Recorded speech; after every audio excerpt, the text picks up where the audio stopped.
Everyday nothing. This is the kind of nothing we deal with daily when we say something is empty. It's a practical, physical kind of nothing. A room with no furniture, a box with nothing inside, an empty wallet. But even this kind of nothing isn't truly empty. There's always something. Air molecules, dust particles, maybe even light.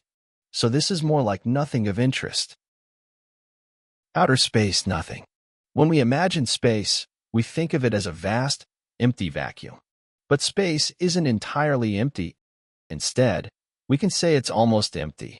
Even the darkest reaches between galaxies contain traces of matter, like hydrogen atoms, cosmic rays, dark energy, and low levels of background radiation. Quantum nothing. This is the vacuum of quantum field theory. Even a space with zero particles isn't truly empty. Due to the Heisenberg uncertainty principle, there are constant fluctuations. Particles and antiparticles briefly appear and vanish in what's called quantum foam. This kind of nothing isn't passive, it's dynamic.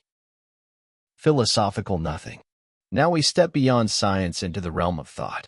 Philosophical nothing is about the idea of absolute non-being, not just an empty room or space, but a total absence of existence. But how can we think of this type of nothing? Can we imagine a world with no matter, no energy, no space, no time, no laws, no logic, no observers? How can it even be described? Because when we try, we are already giving it properties, which makes it something.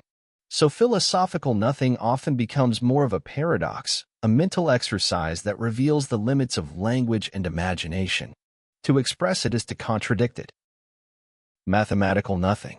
Zero is very common everywhere, but is it nothing? Not really. Zero is a defined value. It obeys rules.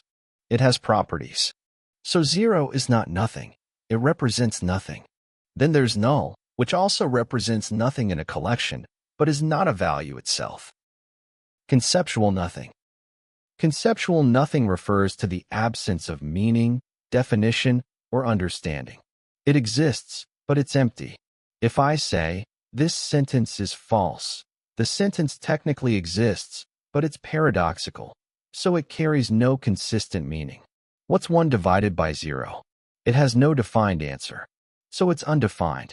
Or imagine going to the grocery store and forgetting what you wanted to get. That brief moment of cognitive blankness is conceptual nothing, an experience of mental absence, not physical. Subscribe, because there's nothing stopping you from doing it.